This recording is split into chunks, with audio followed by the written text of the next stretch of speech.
ஆமென். கர்த்தருடைய பரிசுத்த நாமத்திற்கு மகிமை உண்டாவதாக.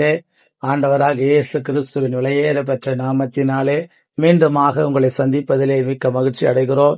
கர்த்தர் தாமே உங்கள் யாவரையும் ஆண்டவர் ஆசீர்வதிப்பாராக. இந்த நாளிலும் கூட சோத்திர வேதத்திலிருந்து 1 கொரிந்தியர் புஸ்தகம் 15வது அதிகாரத்திலே 57வது வசனத்தை வாசிக்கும் போது, நம்முடைய கர்த்தராகிய இயேசு கிறிஸ்துவினாலே நமக்கு ஜெயம் கொடுக்கிற தேவனுக்கு ஸ்தோத்திரம். கர்த்தருக்கு நன்றி. நம்முடைய வாழ்க்கையில என்ன தோல்வி, என்ன நெருக்கம், என்ன பாடு, என்ன போராட்டம் வந்தாலும் அந்த தோல்விகள் நம்முடைய வாழ்க்கையில ஜெயமாக மாற்றுவதற்கு வல்லமை படைத்த தெய்வம் இயேசு கிறிஸ்து ஒருவர் மாத்திரமே. நம்முடைய வாழ்க்கையில எப்படிப்பட்ட தோல்வியா இருந்தாலும் அந்த தோல்விகளை தேவனாகிய கர்த்தர் நம்மளை ஆண்டவர் ஜெயமாக மாற்றி நம்மளை ஆண்டவர் ஆசீர்வதிப்பாராக. நம்முடைய வாழ்க்கையில் இருக்கிற தோல்விகள் ஜெயமாக மாற வேண்டும் என்று சொன்னால் நாம் கடைபிடிக்க வேண்டிய ஒரு 3 காரியம்.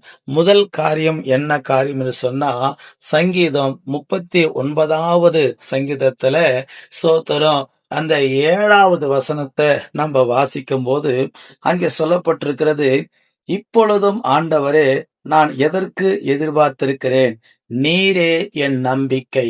பிரியமானவர்களே, நம்முடைய வாழ்க்கையில ஆண்டவர் தோல்வியை ஜெயமாக மாற்ற வேண்டும் என்று சொன்னால் ஆண்டவராகிய இயேசு கிறிஸ்துவை நாம மனப்பூர்வமாக நம்பிக்கை வைக்க வேண்டும். வசனம் சொல்லுது பாருங்க, நீரே என் நம்பிக்கை. நம்முடைய வாழ்க்கையில கர்த்தர் தான் நமக்கு நம்பிக்கையா இருக்கணும். எந்த மனுஷங்களும் மேல வைக்கிற நம்பிக்கை ஒரு நாள் அது நம்மளை வெட்கப்படுத்தி விடும். கர்த்தர் மேல வைக்கிற நம்பிக்கை அது நம்மளை ஒருபோது வெட்கப்படுத்தாது. கர்த்தர் மேல நம்பிக்கையா இருந்த தாவீது ஜெயமான காரியத்தை அவர் அனுபவித்தார். 2வதாக ஸ்தோத்திரம், சங்கீதம் 32ஆம் சங்கீதத்துல 8வது வசனம் இப்படியாய் சொல்லுகிறது, நான் உனக்கு போதித்து நீ நடக்க வேண்டிய வழிகளை உனக்கு காட்டுவேன், உன்மேல் என் கண்ணை வைத்து உனக்கு ஆலோசனை சொல்லுவேன் என்று சொல்லப்பட்டிருக்கிறது. அப்போ உன்மேல் என் கண்ணை வைத்து உனக்கு ஆலோசனை சொல்லுவேன் என்று சொல்லப்பட்டிருக்கிறது. அப்போ பரிசுத்த ஆவியானவர் நமக்கு நல்ல ஆலோசனை கொடுக்கிறவர். அதனால நம்முடைய வாழ்க்கையில பரிசுத்த ஆவியானவரால நாம நடத்தப்பட வேண்டும். தேவ ஆவியினால நடத்தப்பட வேண்டும்.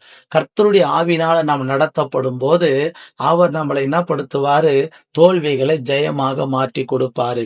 அதனால நம்முடைய வாழ்க்கையில தேவ ஆவியினால நடத்தப்பட வேண்டும். இன்னைக்கு மனுஷ ஆவினால, உலக ஆவினால, பிசாசின் ஆவினால இன்னைக்கு மனிதர்கள் நடத்தப்படுகிறதுனாலதான் அநேக காரியத்துல தோல்வி அடைந்து விடுகிறார்கள். தேவ ஆவியினால நடத்தப்படும் போது நாம் நிச்சயமாக வெற்றி நமக்கு ஆண்டவர் தந்து ஆண்டவர் ஆசீர்வதிப்பாராக. 3வதாக சோத்திரம், சங்கீதம் 85வது சங்கீதத்துல 12வது வசனத்தை வாசிக்கும் போது, கர்த்தர் நன்மையானது தருவார், நம்முடைய தேசம் தன் பலனை கொடுக்கும் என்று சொல்லப்பட்டிருக்கிறது.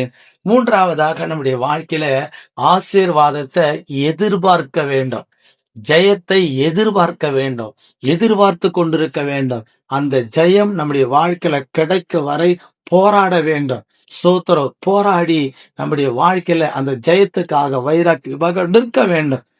அப்பொழுது நம்ம நிற்கும் போது நம்முடைய வாழ்க்கை இருக்கிற தோல்விகளை கர்த்தர் ஜெயமாக மாற்றி ஆண்டவர் ஆசீர்வதித்து தேவன் மேன்மைப்படுத்துவார். இயேசு கிறிஸ்து பிசாசு ஜெயித்தாரு, உலகத்தை ஜெயித்தாரு, பாவத்தை ஜெயித்தாரு, மரணத்தை ஜெயித்தாரு, இயற்கையை ஜெயித்தாரு, காற்றையும் கடலையும் கூட ஆண்டவராக இயேசு கிறிஸ்து ஜெயித்தாரு. மரணத்தை ஜெயித்த இயேசு 3ஆம் நாள் உயிர் தெழுந்தாரு. உங்களுக்கும் கர்த்தர் ஜெயத்தை தருவாராக. இந்த செய்தி உங்களுக்கு தான். இதை கேட்டுக்கொண்டிருக்கிற உங்களுக்கு கர்த்தர் ஜெயமானதை செய்வாராக. உங்களுக்காக நான் ஜெபிக்கிறேன். பரிசுத்த ஆண்டவரே, நாங்கள் நன்றியோடு கூட ஸ்தோத்தரிக்கிறேன்.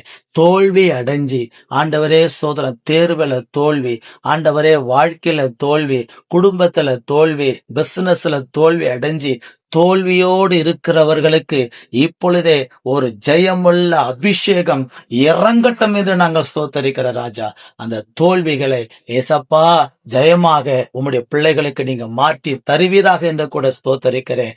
தோல்வினால துவண்டு போன பிள்ளைகள், தோல்வினால மன உடைஞ்ச பிள்ளைகள் இப்பொழுது புது பலன், இயேசுவின் பலனை அடைவார்களாக என்று சொல்லி நான் வாழ்த்தி அவர்களை ஆசீர்வதிக்கிறேன்.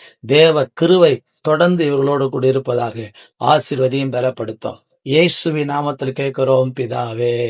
ஆமேன், ஆமேன், ஆமேன். God bless you. உங்க தோல்வி ஜெயமாக மாறும். கர்த்தர் உங்களோடு இருப்பாராக. ஆமேன்.